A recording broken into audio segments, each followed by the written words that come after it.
everyone, and welcome to the 2023 Alumni Awards in tribute to Leon Lederman. I'm Catherine. And I'm Winston. Over 37 years ago, the idea for creating IMSA sprung from one very important question. What would it take to create a system of learning that ignites the creativity of the human spirit for the world? The answer was not simply create a school for smart kids. The answer was to create a laboratory of imagination and inquiry, one in which students could not only push the boundaries of what was possible, but where they were actively encouraged to do so. The answer was IMSA. Since its creation in 1986, IMSA has challenged students to think critically and creatively, engage in exploration and discovery, and collaborate in problem solving. Since then, IMSA has produced over 7,000 successful and grateful alumni who are leaders in their field and give back to help nurture the next generation of creative, ethical, and scientific minds that advance the human condition. Today, we celebrate the legacy of IMSA. With that, I'd like to recognize some very special guests in the audience today who helped create that legacy. First off, please welcome IMSA's founding president, Dr. Stephanie Pace Marshall.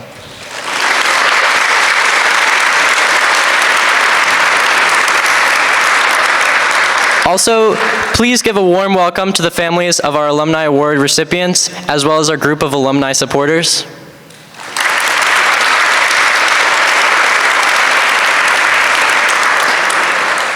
Finally, I'd also like to acknowledge faculty and staff ambassadors present today.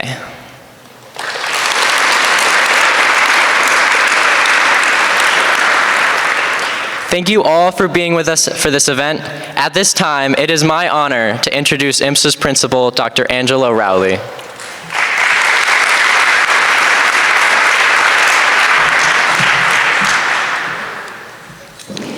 Good morning. We begin today remembering and honoring one of the founders of IMSA, Dr. Leon Lederman. Dr. Lederman was a Nobel laureate in physics and a catalyst in science education. Similar to how your families and Similar to how your families and loved ones feel about you, Dr. Lederman always had much appreciation, praise, and true love for IMSA students. As the original scientist in residence, my personal memory of Dr. Lederman is that he could often be found in our cafeteria, sitting with students, engaging in deep particle physics discussions, with students and staff referring to him as Uncle Leo. Because of Dr. Lederman's tireless efforts and influence, IMSA alumni have gone on to become scientists, engineers, doctors, entrepreneurs, and educators, continuing to fulfill the dream that he and others had for our institution. You'll learn more about this incredible man in just a moment. In establishing IMSA, Dr. Lederman created a new kind of educational institution, an academy publicly funded by the state of Illinois that fosters students like all of you with a passion for curiosity and learning. One of his goals was to increase the number of extraordinarily talented people to the world for the benefit of society, to advance the human condition. His other interests were for IMSA to serve as a learning laboratory for innovative techniques in math and science education, and as a resource for educators throughout the state of Illinois. At this time, I'd like to introduce the chair of IMSA's Board of Trustees and a 1989 IMSA alumni, Dr. Aaron Roach, who will share more about Dr. Lederman's legacy and accomplishments via video. Hello. Thank you for inviting me to be part of this celebration. It is my pleasure to help honor IMSA's founder, Dr. Leon Lederman, a man who I knew and admired for over 30 years. Born and raised in New York, Dr. Lederman became the second director of Fermi National Accelerator Laboratory in Batavia, Illinois in 1979. His administration brought Fermilab into its position of scientific prominence by 1983 with the achievement of the world's most powerful superconducting accelerator, the Tevatron. Dr. Lederman also became a leader in launching programs to encourage young people to pursue their scientific interests. His deep concern for the quality of science and mathematics education in Illinois and his intense commitment to motivate students to pursue careers in science led him to propose the concept of the Illinois Mathematics and Science Academy, a place that would inspire and challenge students of exceptional talent. Leon was known for his humor. He says it put him into a comfortable relationship with other people. He believed it was part of teaching. Once he gave a talk before the New York Science Teachers Association at the Stardust Room, a place where great comedians performed. He took the microphone and said, "The teacher says to the student, 'Hey, wake up that kid who's sleeping next to you.' And the student says, 'Why should I? You put him to sleep.'" As a physicist, researcher, university professor, national laboratory director, and Nobel laureate, Dr. Leon Lederman influenced the role of science and science education, but will be remembered most by the IMSA community for his love of science and of students. I love the way he worked with students. He introduced us to the academic community by bringing in his fellow Nobel laureates so we could learn from, interact with, and be inspired by the greatest minds of our time. Dr. Lederman was a shining light that changed the world in the way we learned about science. He had such a passion for science and for students. I remember when Dr. Lederman was at IMSA several times in the late 1980s.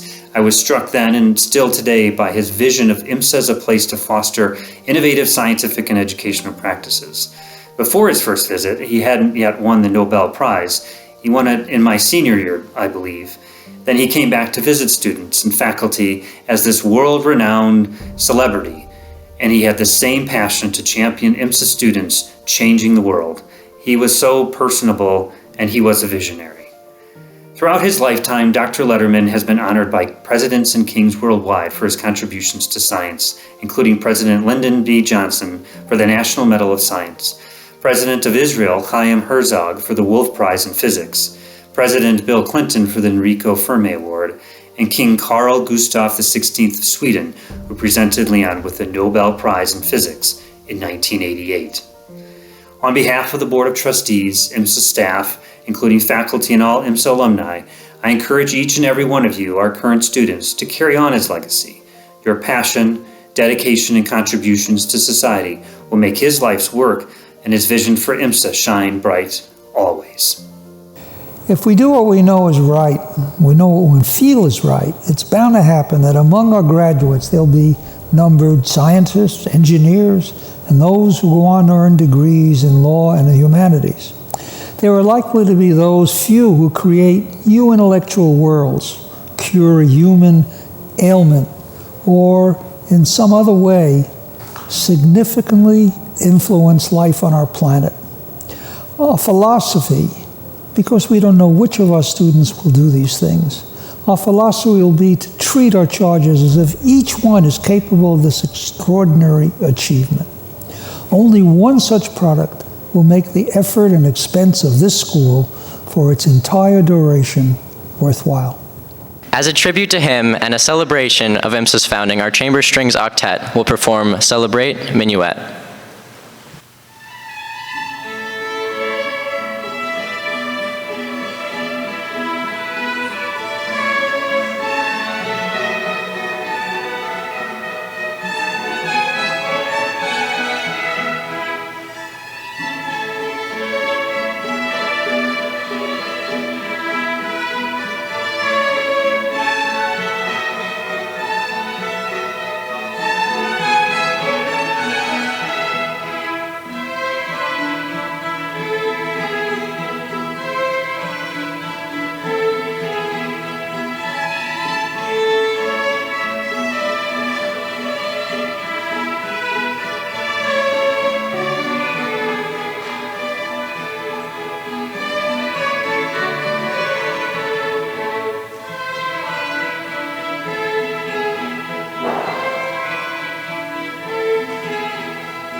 Thank you for that wonderful performance. I think if Dr. Lederman were here, he would be very excited about the Alumni Award program. Before we meet the 2023 Alumni Award winners, I would like to acknowledge Mrs. Kathy Veal for helping bring recipients to IMSA from around the world through the Kathy Veal Endowment of Recognition of IMSA alumni. Mrs. Veal served IMSA for 29 years in administrative roles and currently lives in North Carolina. From all of us at IMSA, thank you. Now I'd like to invite Dr. Glazer to join us on stage.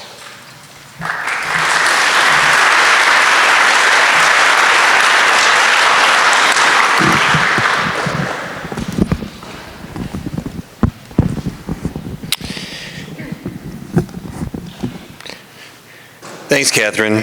The IMSA Board of Trustees established the Alumni Awards program in 2006 to recognize those who deliver outstanding contributions to their fields of endeavor to IMSA and to the citizens of Illinois, our nation, and the world. The Alumni Awards Review Committee convenes in the spring to review nominations for 3 award categories and makes a recommendation for recipients to the IMSA Board of Trustees in the fall for their approval. Beyond the award winners, who are honored annually for their achievements in leadership, I want to acknowledge all alumni who offer their support to our students in IMSA. In fact, many volunteer as STEM career panelists, speakers, and mentors, and many other ways to support the development of our students. Here's a quick example. Last spring, I was having a conversation with one of our students, Diel, about his career interests. He mentioned to me that he likes forensic science. So I reached out to Ms. Newquist, our Alumni Relations Coordinator, who works upstairs in the Office of Public Affairs. She knows the professions of a lot of our alumni, and she connected me to one of our alum in forensic science, Amanda Schanbaum, and she leads forensics at the Illinois State Police Department. Now, IMSA students can't really be involved in police investigations. However, she did provide Diel a tour of the lab and then introduced us to another alum who has a career in forensics. His name is Dr. Chris Palanek. He happens to be the leader of Microtrace, which is a forensics company in Elgin. So Dr. Palanek gave us a tour of their lab over the summer and mentioned that his SIR experience at IMSA was so formative in his own development that he was delighted to have the opportunity to pay it forward and be a mentor to Diel for an SIR project this year. It's alumni contributions like these that make your experience better and our community stronger. At this time, we are ready to begin the 2023 Alumni Awards celebration. Thank you.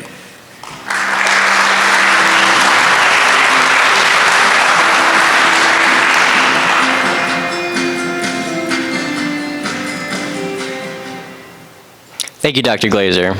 I'm pleased to announce our first award, which is the Titan Award. The Alumni Titan Award honors alumni who have provided outstanding service to IMSA, helping to advance the institution's mission and work. The honorees are enthusiastic and energetic IMSA champions who dedicate significant time and talent to endeavors at IMSA. Our amazing winner of the 2023 Titan Award is Dr. Angel Alvarez.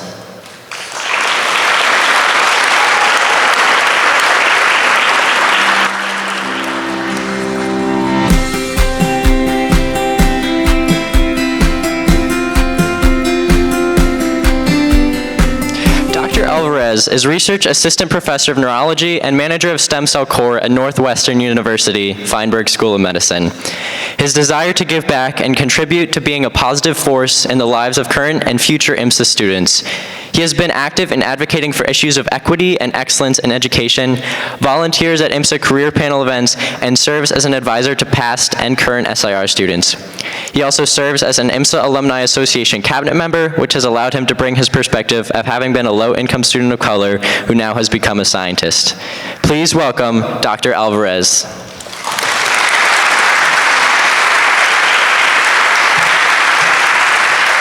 Thank you.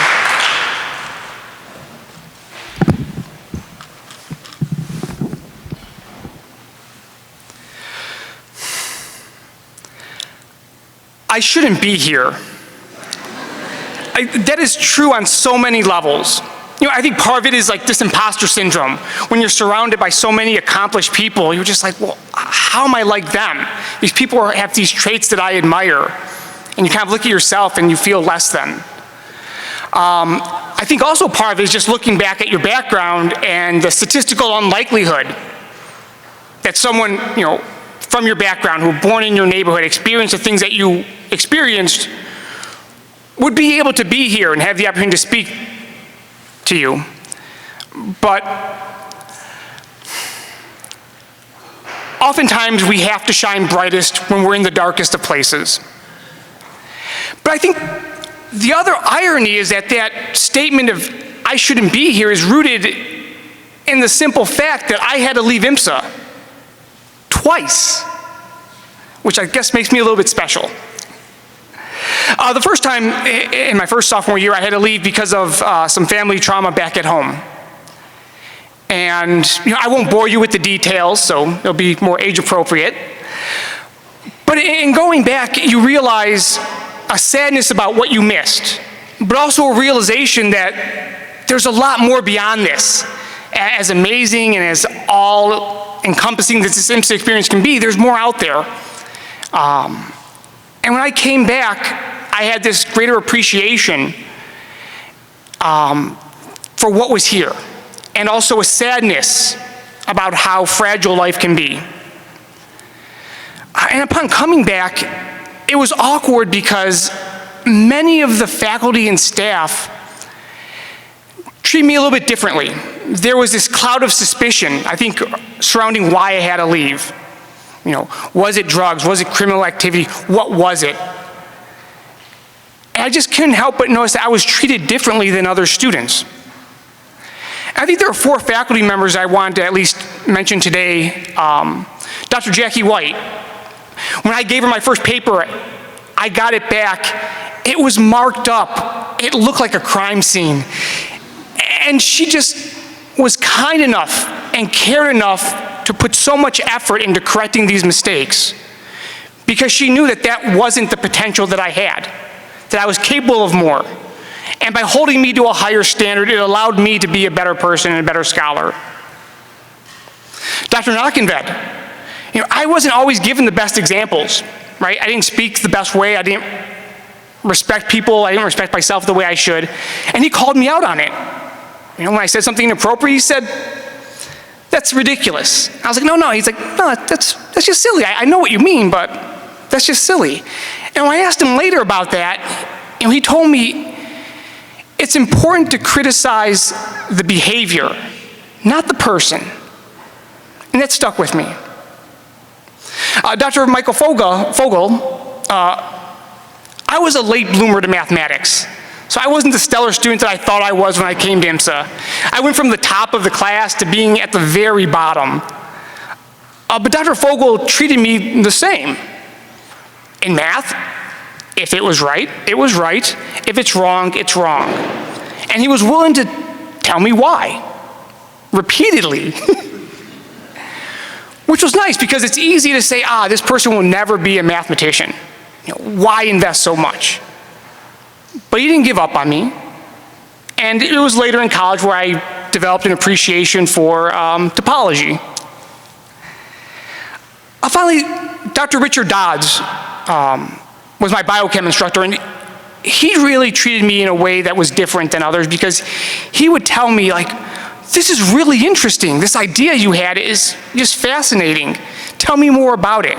So I'd write the paper and he would look it up and he told me, hey, it turns out that this actually exists. This has already been invented. And I was like, He's like, but don't worry because I know you're going to invent a lot more. And I did. What was interesting is that aside from having to leave IMSA twice, I almost had to leave IMSA a third time. I was accused of some things that were blatantly false, and despite the fact that all the evidence shows it was made up, the other people involved said I didn't do anything, there was enough suspicion surrounding me that I was facing expulsion again. And when I was expelled a second time,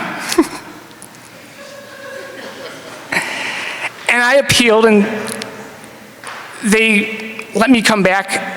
But that third time was interesting because it was up to Dr. Eric McLaren to decide my fate. And he talked to me. And many other of the deans at IMSA said if it was their decision, they would have kicked me out. And I'm thankful it wasn't their decision. Dr. McLaren said, you don't come across the best way.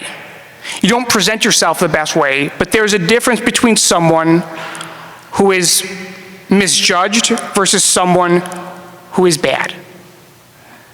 And he saw that good in me. And I am forever grateful because it changed the trajectory of my life. As sad as I felt to have to leave this place twice, that belief that someone saw something special in me brought me back to when I was 4. And I went into the classroom and Ms. Brooks was there and she looked at me and she said, "Oh, you're so smart and special," and she gave me a hug. Didn't know me, but saw that in me. And it stuck with me because so often I experienced, trauma or events where the world kind of told me, you're not good enough. I was made to feel less than, to feel undeserved, to feel rejected. And that affects you. That trauma affects us all. It cuts at who we are in our souls. And no doubt you're going to go out there and you're going to face rejection, you're going to face hardship, and you're going to overcome it. A lot of times these triumphs over adversity are things that we read about, and oftentimes we experience them, because I read some of your college applications. Right? You do it. And I want to let you know how fortunate it is to be here as a community, how special we are to have each other. And I want to tell you, when the world sometimes comes and says that you're not good enough or makes you feel unworthy or traumatizes you, that shame shouldn't be on us, right? But it's easier for us to carry it because it's harder for society to realize the shame in failing us. So if you feel less than, if you're made to feel unworthy, I want you to know that those people are wrong. You are awesome, and I can't wait to see how you're going to make the world a better place. Thank you.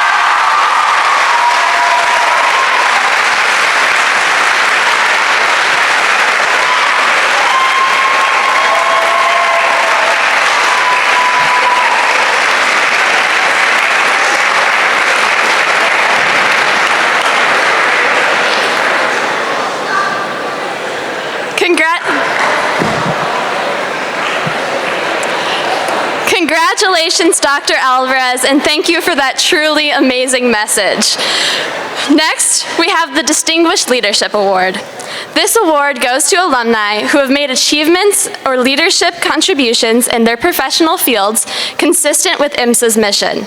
And the winner of the 2023 Distinguished Leadership Award is Elizabeth Spike Maleka.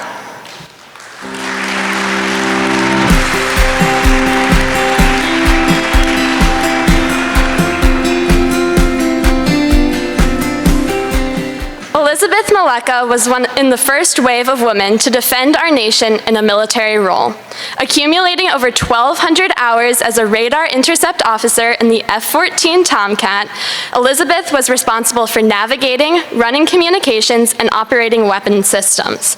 Her leadership and dedication led her to become the first female graduate of Top Gun. She also worked as a flight aviator instructor and created pathways for other women in the Navy. Now holding the rank of captain, she currently serves in support of the Navy's 6th Fleet while living in Stockholm, Sweden. Beth also leads an English as a second language group for military spouses, along with other engagements with Swedish military high school students.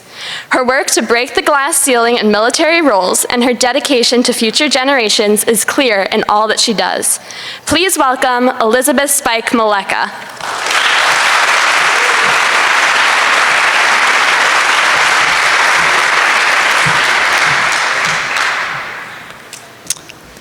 Good morning.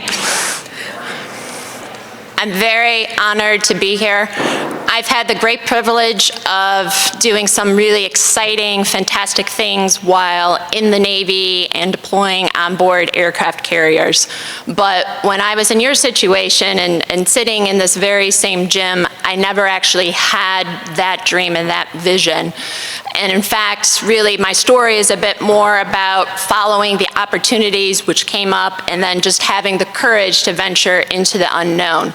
And it's really that courage and those personality traits which were honed and distilled here at IMSA. For all of you in the audience, I hope some of my reflections will resonate with your experiences here. Way back in 1987, I was, which seems an eternity ago, I know, I was a freshman in an entirely adequate suburban high school. It offered sports, advanced education classes, and regularly sent its graduates to the best universities in our country. But I wasn't really happy there, and I wasn't particularly thriving. It was a really large school, and so it was difficult for me to find my tribe, and it was very simple to get lost among the masses of folks. So when I heard about a pioneering educational community out in Aurora, I was really intrigued. I started an application, and then I spent a great amount of time trying to convince my parents that at age 14, I should be allowed to leave home and then come to a residential school. I'm very grateful that they eventually said yes. So when I arrived on campus, my life aperture opened wide. At that point, only 1501, that was the only dorm at the time, and the charter class got to live there. So for my class, for a few months, we lived in the dorms here. I lived in the music dorm area while they completed 1502 and 1503. We're living in open bunk areas, and we just met a flood of new classmates. Every single person is new. And it was very eye-opening for me, just a relatively sheltered kid from the suburbs. So for instance, my roommate at the time, she came from Southern Illinois. Anyone from Carlisle or Clinton County here? No one. No one from Clinton, okay, Clinton County, all right. So at that time, it's a little bit different here in Aurora than it is in Clinton County, at least it was back then. So I was really curious to note that on everything she owned, she had price tag stickers, which again is a bit of an anomaly, but every single bright green price tag sticker had the words Walmart on it. And at that point, Walmart had made this huge expansion, and it was really unknown to Northern Illinois. So the diversity of students here at IMSA was just mirrored in the variety of educational and life experiences we'd eventually have. It was so obvious we had arrived to an environment that would set the conditions to allow us to thrive and succeed later in life. Our sophomore year, again, remember, this is only the second year of the school, the funding was not secure, and so there was really a worry that the school would need to shut down after only a few months because our budget wasn't secure. So we traveled down to Springfield and we lobbied our representatives by showing them the actual students and the real humans were affected by these legislative budget decisions. So when I look back at that time now, I have a huge appreciation for the stress that our leadership must have carried and the weight of responsibility must have felt to keep us all going. And Dr. Marshall, I'm looking directly at you. Thank you for keeping this school going and for your leadership. But at that time, as a student, because I didn't know any better, we only saw steadfast certainty from those leaders that IMSA provides value and that investment in education is never futile. So in addition to our strong leadership and administration, we were also surrounded by other caring adults who were our teachers and residential staff. So again, just looking back at an adult perspective, I can only imagine the leap of faith and the risk that they personally took to leave their other positions and come join this new environment. Dr. Workman, Doc Knock, thank you for being a part of that group. We really, you all had a palpable enthusiasm to share your knowledge, and the problem-based solving approach that we've learned, it still resonates to this day, and I still use it.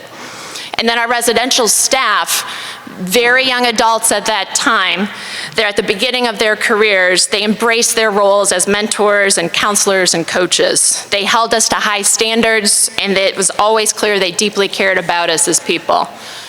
But the most important part, I think, of IMSA is it encouraged us to find our voice. We became independent and autonomous because the environment required it. During those days, we didn't have very much off-hours adult supervision. We were a bit free to, and we were solely responsible to meet our responsibilities and make our own entertainment. So here in this school, which values experimentation and curiosity, we developed our personalities, we made incredible friendships, and we self-governed ourselves. We became an extended family, and I was able to find my tribe. And when you're known as a person, when you're able to develop that great group of friends, I hope you see this for yourself, and instills a great amount of self-confidence, allowing and encouraging you to take on the most daunting tasks. Without a doubt, I consider IMSA's residential experience and its acceleration of maturity to be the defining factor for my classmates' accomplishments as future adults. So the tools that I've learned here really allowed me to succeed in subsequent challenges. When I left here and I went to the Naval Academy, I already knew what it was like to live away from home, so I was able to bypass being homesick and focus my efforts on the military requirements, the physical, and the academic schooling. And then after I graduated from the Naval Academy and I went to flight school, learning how to fly airplanes, I already knew how to get along with other people because I had been in the cauldron of IMSA. So while I was in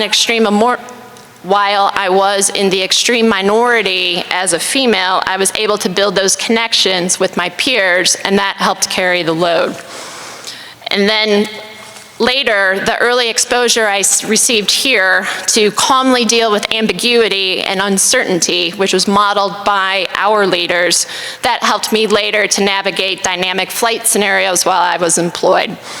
And then across it all, the self-confidence which was imbued here allowed me to stay on difficult paths and keep sight of the end goals.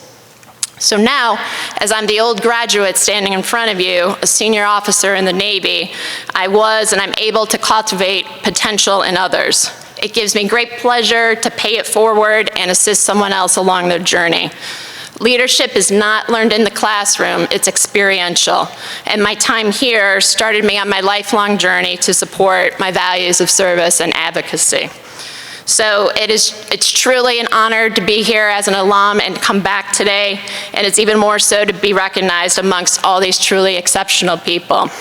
So for you students, please take advantage of the educational opportunities that avail yourself, but most importantly, take this time to develop yourself, figure out who you are as a person, and then take all of the risks, because this is a place where you're able to do so. I look forward to watching what you, our nation's future leaders, are able to accomplish based off of the background that you've received here. Thank you.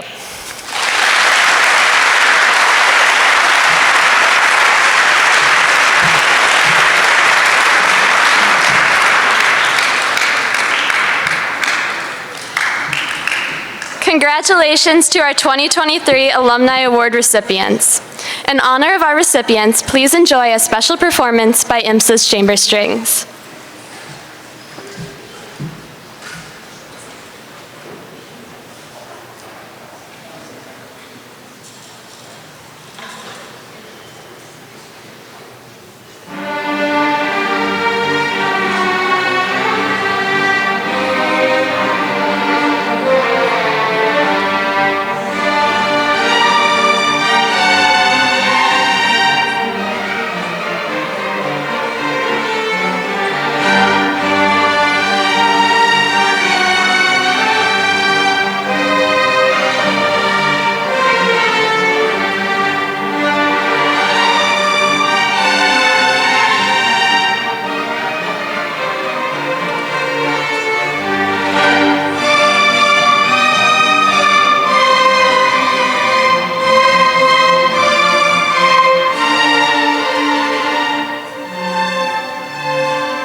Wow. Thank you to our chamber strings for that amazing performance. Please just join us one more time in one more recognition of our outstanding alumni with a final round of applause. Alumni, please stand.